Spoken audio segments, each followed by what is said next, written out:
네. 그 2장 이제 22절까지 말씀드렸습니다. 이게 이제 가만히 들어보시다 보면 이게 도대체 무슨 소리 하는 거야 라고 생각하실 수도 있고 조금 황당하다라고 생각하실 수도 있겠는데 조금 힘드셔도 인내심을 가지시고 이 이야기를 쭉 한번 계속해서 엮어서 들어보시면 그 안에서 이스와 이샤, 그러니까 남자와 여자, 자칼레케바 그런 어떤 생명연합의 개념이 조금 더 확연하게 다가오실 거라고 저는 생각을 해요. 그래서 계속 말씀을 이어가도록 하겠습니다. 자, 33절에서 죄송합니다. 23절에서 아담이 말을 해요. 아담이 아말을 해요. 근데 23절 먼저 보실게요. 23절과 24절을 한번 지금 보시면 23절은 주어가 뭐냐면 아담이에요. 아마르, 그러니까 바이오메르 아담, 아담이 말을 했다 이렇게 얘기를 해요. 근데 여러분 잘 보시면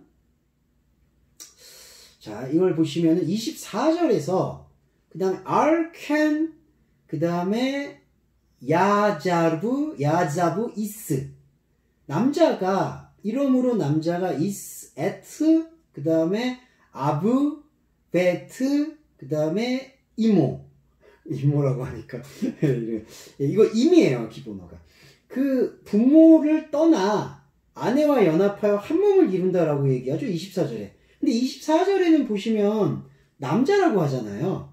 그러니까 지금 여기서 이 주어가 바뀌어요.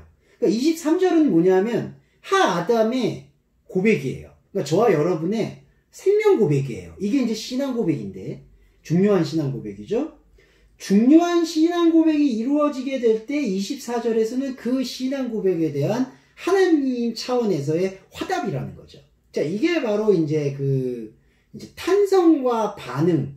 그러니까 뭐 시편이나 여러분 이 구약 문학을 이제 히브리 문학을 잘 보시면 그런 게 있어요. 인간의 차원에서 하나님 앞에서 이런 것이군요 라고 고백을 합니다. 컨페션을 해요. 그러면 하나님께서 그 컨페션을 받으시고 그래 너의 그 뜻을 이제 내가 받아서 다시 한번 설명해 주마. 그런 게 바로 신적 대화라고 합니다. 그러니까 이게 바로 디바인 다이얼로그라고 표현을 하는데 이것도 마찬가지인 거예요. 23절과 24절은 23절은 아담이 고백을 해요. 아담이 가로되 한글 번역 볼게요. 내 뼈 중에 뼈요 살 중에 살이다. 남자에게서 취한 즉 여자라 칭한다. 이렇게 고백을 해요. 24절은 이러므로 남자가 라고 해서 주어가 바뀌어요. 그러니까 이러므로 남자가 부모를 떠나 아내와 연합하여. 그러면 이거는 어떤 의미예요? 아까는 아담이 자기가 3인칭 단수이자 주어가 돼서 자기가 이렇게 부르잖아요. 따옴표를 쓴 거잖아요. 아담이 말씀합니다. 내 뼈 중에 뼈요 살 중에 살. 근데 24절은 그게 아니라 3인칭 전지적 작가 시점이 되죠. 이러므로 그러니까 설명조가 된 거예요. 그러면 24절의 설명은 누가 했냐? 바로 여호와 하나님이 아담의 고백에 대해서 화답하셨다는 거죠. 그러니까 여러분 바로 이 화답이 신적 대화예요. 그러니까 저와 여러분이 이 말씀을 통해서 하나님과 대화를 할 수 있어야 되는 그 지점이 바로 여기에도 오롯이 묻어 있다는 거예요. 이런 대화를 통해서 하나님과 소통하게 될 때 저와 여러분은 하나님을 잃어버릴 수 없는 말씀의 중심성인 아까 그 갈빗대로 번역이 됐던 그 생명의 하나의 차원, 생명인 하나의 차원을 영적 자리를 확보하게 되는 거예요. 자, 아담이 이 영적 자리에 대해서 뭐라고 고백을 하냐면 이렇게 고백을 하는 겁니다. 뼈 중에 뼈, 살 중에 살. 이거는 한글 번역과 히브리어 원문이 큰 차이가 없어요. 에쳔, 메아차마, 그 다음에, 에쳔, 메아차마. 이거 다, 에쳔이에요. 그러니까 뼈로부터 나온 뼈. 그래서 이제 미인 전치사가 쓰여서 이렇게 된 거예요. 뼈로부터 나온 뼈. 그 다음에, 우바샤르, 미베샤리. 그 다음에, 미베샤리도 이게 민전치사죠. 살로부터 나온 살. 자, 뼈 중에 뼈요, 살 중에 살이다. 지금 이렇게 표현된 거죠. 자, 이게 뭐냐? 바로 그 중심 기법인데, 자, 뼈로부터 나온 뼈가 뭘까요? 이게 바로 표면에서 중심, 아니면은 표면에서 이면, 현상계에서 본질계. 자, 그러니까 우리한테 이게 이분법 논리가 아니라 하나의 우물이 있으면, 하나의 테두리가 있으면 이 테두리 안에 더 깊은 테두리를 보는 태도라는 거예요. 자, 이게 바로 예수님께서 그 요한복음에서 자주 사용하셨던 저번에 한번 말씀을 드렸는데 그 아멘 아멘이라는 이중 강조 기법이죠. 그러니까 진실을 더 비교급으로 강조하는 의미만이 아니라 이 진실은 땅의 진실만이 아니라 하나님이 갖고 오시는 생명의 진실이야 라는 것을 함축시키는 게 뼈 중에 뼈, 살 중에 살이라는 의미 안에 담겨 있다는 거예요. 자, 그래서 아담이 이거를 고백한 거예요. 그리고 이것을 남자에게서 취했다. 자, 이게 남자에게서 취했다라는 의미가 아까 취했다는 게 락하잖아요. 이게 남자로부터 나왔다라는 뜻인데 남자로부터 나왔다라는 이 미이스아가 71역으로 이거를 좀 한번 볼까요? 에크투 안드로스. 그러니까 호티균의 에크투 안드로스라고 볼 수가 있죠. 이게 남자로부터 나왔다. 남자로부터. 근데 이게 남자로부터 나왔다는 게, 자, 중요한 게, 남자의 출처를 밝히는 게 아니라요. 그러니까 여성의 역할은 남자로부터 나온 거다라는 그런 어떤 남자의 어떤 원인을 밝히는 게 아니라 그 공간, 그 아이로부터 나왔다는 걸 강조하는 거예요. 그러니까 이게 이렇게 보죠. 당신 출신 지역이 어딥니까? 라고 묻는 게 아니라요. 당신 어디서부터 나와서 지금 여기 있습니까? 라고 묻는 거예요. 오히려. 그러니까 남자로부터 취했다라는 그 개념은 이 여성이 남자로부터 나왔다는 걸 강조한 게 아니라 남자의 그 혼적인 상태로부터 락하, 구속함을 입어서 나왔다라는 게 훨씬 더 강한 의미라는 거죠. 그러면 제가 왜 이렇게 이걸 설명을 드렸냐면 앞에 보시면 아담이 계속 이름을 지었는데 어떤 이름들이 지금 산출됐나요? 혼적인 자아에 하나님에 대해서 말 못하는 것에 대한 이름만을 갖고 있잖아요. 이게 아담이, 이게 남자의 모습인 거예요. 그러니까 하나님의 생명 자리를 찾을 수 없는 유리방황하는 인간의 모습이 여성을 돕는 배필을 발견하지 못한 아담이라는 거죠. 이 아담은 살려주는 영이신 그리스도 예수의 생명을 발견하지 못한 채 있는 아담이라는 거예요. 자, 이게 아담이죠. 근데 그 아담으로부터, 그 남자로부터 취함을 입어야 되는 거예요. 근데 그 취함이 어떻게 일어났죠? 그 락하가 어떻게 일어났죠? 이 남자가 혼적 자아가 살아있을 때 나온 게 아니죠. 혼적 자아가 죽어있던, 그리고 영적인 생명 자리가 확보되었던 그 타르데마의 자리에서부터 여성이 나왔잖아요. 그래서 여성이 말씀으로 견고하게 되잖아요. 그 첼라라는 갈빗대로 번역된 하나님의 차원의 자리가 여성이었잖아요. 왜냐하면 그 첼라로부터 여성을 여호와 하나님이 건축하셨다고 하니까. 그러니까 남자로부터 나왔다는 얘기가 출처가 남자라는 걸 강조하는 게 아니라요.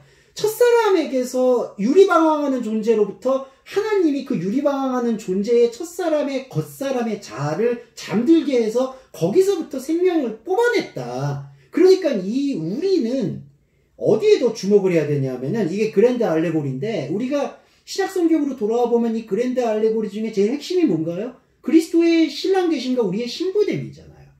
자, 그리스도의 신랑 되심은 말씀의 씨앗입니다. 그분이 그렇게 밝혔어요. 그분은 하늘의 미랄이 돼서 우리 안에서 떨어져 죽음을 경험하게 하고 새로운 생명을 경험하게 한다. 자, 그리스도가 우리 안에 하늘의 미랄이 돼서 떨어져 죽음은 뭘 얘기하나요? 우리의 타르데마 상태에 대한 실현을 얘기하는 거예요. 그러니까 우리가 그냥 우리 의지로 내가 죽어야지. 그건 다른 종교적 수행이고요. 말씀의 종교라고도 표현하기가 애매하겠죠? 말씀의 신앙 관점에서는 우리의 죽음은 우리의 의지로 일어나는 게 아니에요. 하나님의 말씀, 곧 그리스도의 말씀이 우리 안에서 죽음을 경험케 해야 되는 거예요. 그게 그리스도의 생명으로 인한 타르데마의 실현이에요. 그러면 그 안에서 또 뭐가 일어나나요? 생명이 일어나죠. 그래서 이 생명이 일어나서 남자로부터 나와서 이 여성이 나온 거예요. 이게 바로 그리스도인이에요. 네. 자, 이게 이해되시죠? 23절에. 그래서 아담이 그걸 고백을 한 거예요. 아, 이게 바로 나의 진짜 자아구나. 이게 바로 내가 진짜 그리스도를 만날 수 있는 생명의 자리구나. 남자로부터 나왔음, 즉 여자라고 불러야 되겠다. 그래서 이때 남자를 아담이 객관화시키는 거죠. 야, 이 남자는 나의 전남편일 수 있어. 내 진짜 여자는 갈빗대, 하나님의 말씀의 자리로부터 나온 거야. 그거를 선포하는 거예요. 자, 여러분, 이렇게 되면 24절이 이제 주목이 되는 거죠. 24절에, 자, 아까 제가 말씀드렸죠? 23절은 아담의 고백이고, 아담의 고백 중에 이것을 남자에게서 취하였은즉 여자다. 23절의 그 두 번째 후반부 문장. 그 후반부 문장도 신적 다이얼로그로 측면에서 봤을 때 하나님의 화답으로 보는 견해도 있을 수는 있어요. 제가 이제 거기서는 문학적 연구를 조금 더 해야 되는데, 근데 저는 이제 일단 24절의 요 한 문장은 죄송합니다. 23절의 한 문장은 하아담, 우리 그리스도인의 고백으로 저는 가름해서 보고 싶고, 그게 크게 차이가 없기 때문에 그렇게 말씀드리고 싶고, 24절부터가 이제 하나님의 화답인데, 여호와 하나님의 화답으로 저는 보고 싶은데, 어떻게 화답하시냐면은, 이스가, 이 남자가 부모를 떠나요. 그 다음에 아부와 엠, 이거 기본어입니다. 아부와 엠. 아부가 이제 아버지, 엠이 어머니. 근데 여러분, 이 아부와 엠의 쓰임법을 조금 설명드릴게요. 먼저는 지금 남자가 부모가 어디 있다고 봐야 되죠? 이걸 하나님으로 가름하는 경우도 있는데 그거는 부적절해요. 즉 여호와 하나님이 자신의 여호와됨을 지금 밝히면서 등장하고 있는데 여기서 남성명사, 여성명사를 쓰면서 우리 하나님은 부모야. 그래서 그거를 복수 엘로힘으로 귀결한다라는 방식은 너무 좀 무모한 방식이에요. 자, 제가 이 말씀 드리는 이유는 이 부모라는 존재가 과연 어디서 왔냐는 거죠. 하나님에게서 온 거라고 보기는 어렵다는 거예요. 왜냐하면 하나님께서 오는 그런 방식을 만약에 2장에 여호와를 개입시키지 않고, 그러니까 하나님의 이름 중에 여호와를 빼고 계속 엘로힘으로 엘로힘 그 복수형이죠.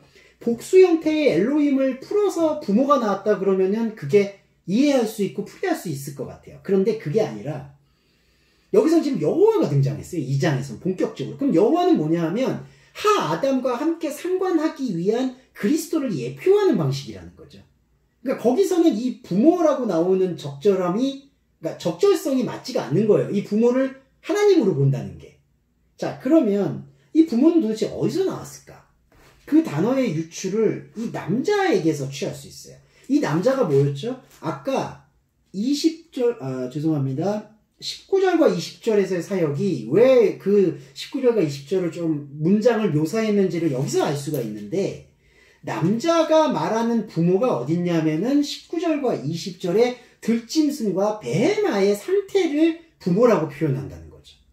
자, 이거는 이제 히브리 어원으로 조금 깊게 들어가 볼게요. 히브리 어원에서 그러니까 아버지와 어머니라는 이 개념은요, 단순히 부모의 개념만이 있는 게 아니라 어떤 족보와 체계와 체질과 관계의 개념들을 촉진하고 있습니다. 그러니까 아까 제가 이 혼적자, 네페시하의 상태를 관계적 상태라고 말씀을 드렸잖아요. 경제적 동물, 종교적 동물 예를 들면서, 자, 그렇게 얽혀드는 땅 위에서의 질서, 땅 위에서의 호코스모스가 바로 부모로 환원되는 단어의 대표성을 띠고 있다는 거죠. 그러니까 여기서 말하는 부모라는 게 바로 코스모스의 상태라는 거예요. 그러니까 세상에 규정된 상태, 세상으로 인정되고 있는 인간의 텃밭, 인간의 네페시하야 계열의 상태, 그거를 부모예요. 그래서 남자가 부모를 떠난다고 해요. 자, 여러분, 이 아자부라고 기본어인데 이 떠난다라는 개념이요, 그냥 떠난다라는 표현으로 읽는 건 좀 완곡한 표현이고, 이 아자부를 원래 그대로의 잘 쓰이는 용법으로 해석을 하면 버리다, 용서하다는 뜻이 있어요. 그러니까 원래 여러분 용서라는 뜻도요, 자기 마음이나 자기 생각에서 버린다는 뜻이 있어요.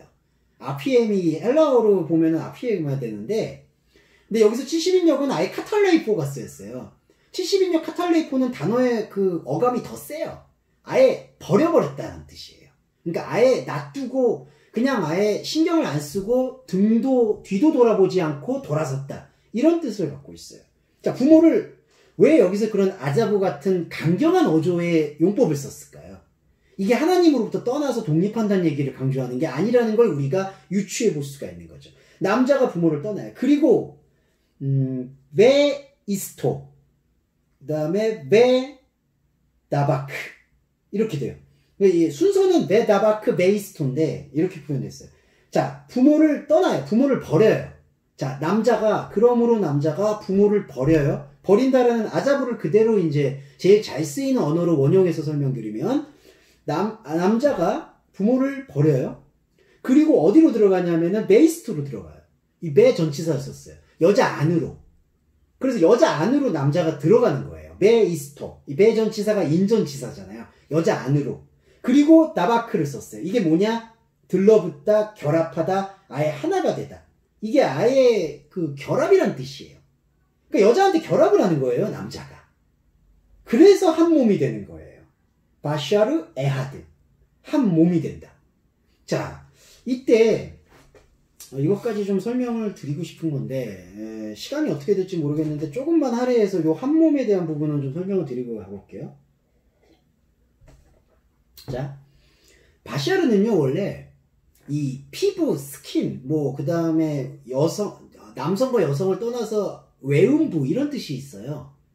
그런데 이 몸이라는 이 바샤르가 아까 돕는 배필 얘기 드릴 때 제가 그 배필 말씀드렸죠. 그 네게드 말씀드렸죠. 네게드가 뭐냐면 이 표면의 반대를 보여준다는 거죠. 그러니까 이게 마샤르인데 마샤르는 그냥 인간에게 주어진 현상계의 몸이죠.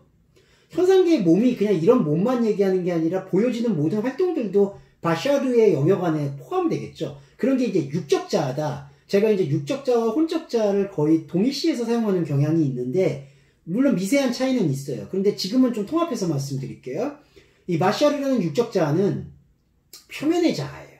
그러니까 나한테 그냥 주어져 있는 세계예요. 그런데 아까 네게드, 배필이 반대를 보여준다. 그거는 이분법적인 반대가 아니라 이 표면의 내면, 우리 안에 있는 진정한 무한한 것, 영원한 것, 생명의 것, 그것을 자각하게 해주는 거예요. 그러면 이게 자각이 되면 이 표면의 바샤르가 죽어있다는 사실을 깨달아요. 그런데 죽어있다는 사실을 깨닫게 하는 것이 뭐죠? 이게 바로 내면의 진실이죠. 진리죠. 근데 이 내면의 진리가 이 바샤르를 다시 품어줘요. 그러니까 아까 남자가요. 부모를 떠나잖아요. 혼적인 자한테 이름 지었던 것들로부터 떠나잖아요. 그럼 남자한테 뭐가 남죠? 이 이스인 남자한테, 그러니까 하나님과 결합되지 않았던 상태 속에서 그 독처하고 있던, 유리방황하고 있는 상태 속에서 이름을 짓고 있던 아담이 그 이름을 짓고 있던 그 터전인 부모를 떠나요. 그 시스템을 떠나죠. 그럼 어떻게 되죠? 아무것도 안 남아요. 죽음이에요. 남자는 성립이 안 돼요. 그 존재가. 근데 그 남자가 지금 어디로 들어갔죠? 베이스토. 여자 안으로 들어가죠. 이때 여자가 뭐죠? 바로 돕는 존재예요. 파라클레토스예요. 말씀의 씨앗의 터전이에요. 그 터전 안으로 남자가 지금 이스가 들어가잖아요. 그러니까 하나가 되잖아요. 결합이 되잖아요. 그러니까 한 몸이 되는 거예요. 이해되시죠? 그러니까 남자가 원래 하나님을 잃어버린 표면의 자는 사실 죽어 있잖아요. 하나님이 볼 때는. 근데 이 죽음의 자를 넘어서서 하나님을 찾아나가는 그 생명 과정 속에서 여자 안으로 들어와요. 그러면은 이 마샬이라는 몸이 다시 하나님의 생명으로 통합이 된다는 거예요. 그러니까 잃어버렸던 몸에서 하나님을 발견한 몸으로 돌아오는 거예요. 이거는 현상적으로는 아무 변화가 없겠죠. 그냥 나는 나인 대로 있겠죠. 그냥 나의 생각, 나의 감정 그대로 있겠죠. 이거 현상적인 건 변화가 없을 수 있죠. 하지만 영적인 디멘션에서는 이 갈빗대로 번역된 생명의 골방이 발견되었기 때문에, 그리고 그 골방이 우리 안에서 만화, 건축이 되듯이 선명해지기 때문에 하나님의 나라에서는 이게 우리가 하나님을 알아보고 하나님과 함께 그 선함에 분리되어지지 않은, 독처되지 않은 하나님과 함께 생명을 나눌 수 있는 선함 상태와 교감을 할 수 있게 된다. 그거를 여기서 우리는 확인해 보실 수가 있는 거예요. 그래서 둘이 한 몸을 이룬다라는 얘기는 독처하는 것에 선하지 못한 그 계획을 하나님께서 다시 회복시켜 준다라는 개념으로 보시면 될 것 같아요. 자, 그리고 이제 또 하나 말씀드리고 싶은 건데, 이제 마무리하면서, 자, 근데 제가 지금 말씀드린 스토리텔링 안에는 사실 타락과 구원이라는 모든 파노라마가 다 담겼잖아요. 근데 이야기 순서상으로 보면은 뭐냐, 타락 사건은 3장에 나오는데 왜 2장에서부터 벌써 그 이야기를 하냐라고 말씀을 질문하실 수도 있는데, 제가 전번에도 한번 말씀을 드렸지만 이 하나님의 말씀은 사실 1장에서부터 엘로힘 문서라고 말씀은 창세기 1장 창조 문서부터 그 인간의 하나님과 떨어져 있음과 하나님과 하나됨의 이야기들을 계속 반복해서 우리 차원에서 선명하게 알아들을 수 있도록 계속 설명해 주는 과정이다라고 저는 말씀드릴 수 있을 것 같아요. 자, 이게 바로 하나님 말씀의 특징이에요. 그러니까 이게 이야기가 이렇게 끌어오다가 3장에서 타락했다가 이렇게 됐다, 그렇게 보시지 마시고 이 창세기 이야기를 하나의 똑같은 어떤 결론적 이야기, 생명의 이야기를 인간의 관점과 인간의 차원에서 혼적인 자아를 계속 파쇄하면서 생명으로 접목시키기 위해서 다시 세밀하게 다시 설명하는 그러한 이야기 다발이다. 그렇게 생각하시고 말씀을 보시면 되겠어요. 또 어떤 분들은 이야기라고 하니까 허구를 말하는 거냐? 그게 아니에요, 절대로. 이 말씀의 흐름에서 스토리텔링이라고 설명을 드렸습니다. 자, 오늘은 여기까지 이렇게 보고 다음 시간에 또 이제 뱀의 이야기를 좀 나눠볼까 하겠습니다.